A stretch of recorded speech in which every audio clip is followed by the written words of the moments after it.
Trouble was, I used to have kind of hallucinations, but they weren't hallucinations. I used to get the feeling I could see things very clearly. Everything was so clear. Everything used to get very quiet. Everything got very quiet. All this quiet and the clear sight. Maybe I was wrong. Anyway, someone must have said something. Some sort of lie must have got out. The lie went around. People started getting funny in that cafe. They took me to a hospital right outside London. Got me there. I didn't want to go. Tried to get out. A few times I tried to get out. It wasn't very easy. They asked me questions in there. They got me in and they asked me all sorts of questions. Well, I told them what they wanted to know. What my thoughts were. Then one day this man, head doctor, I guess it was the head doctor, he called me in. He said he told me I had something. Something. He said they'd concluded their examination.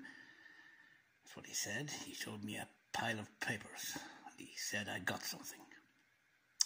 Some complaint, he said. He just said that, you see. You've got this thing. That's your complaint. We've decided that in your interests, there's only one course we can take, he said.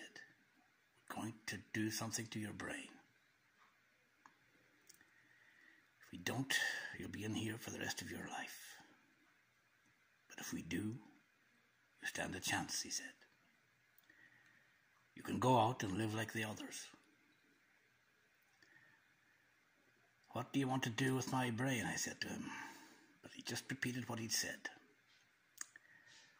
Well, I wasn't a fool. But he just repeated what he said. I knew they couldn't do anything to me without permission. I knew they had to get permission from my mother. So I wrote to her. I told her what they were trying to do. She signed the form, you see, giving them that permission. I know because they showed me her signature when I brought it up. About a week later, they came around and started to do this thing to the brain. They came around and did it one at a time. Every night. They came round with these, I don't know what they were, like big pincers with wires on. Wires attached to this little machine. It was electric. They used to hold a man down. Then this chief doctor, he would fit the pincers. They were something like earphones. They used to fit them on either side of a man's skull, keep them there. There was a man holding the machine, you see. He turned it on.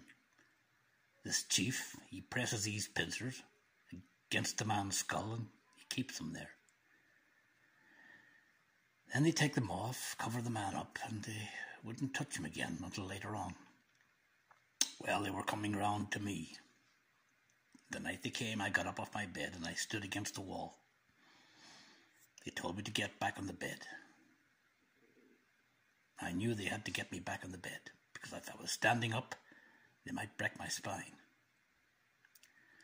So I stood up.